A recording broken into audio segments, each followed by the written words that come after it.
You ask Tiger to solve. This deals with linear equations with one unknown. The final result is x equals 10.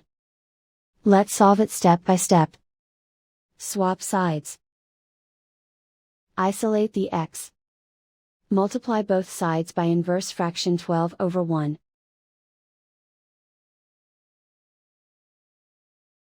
Group like terms.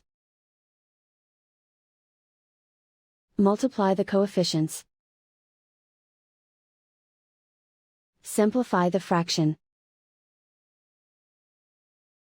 Multiply the fractions. Simplify the arithmetic. And so the final result is x equals 10.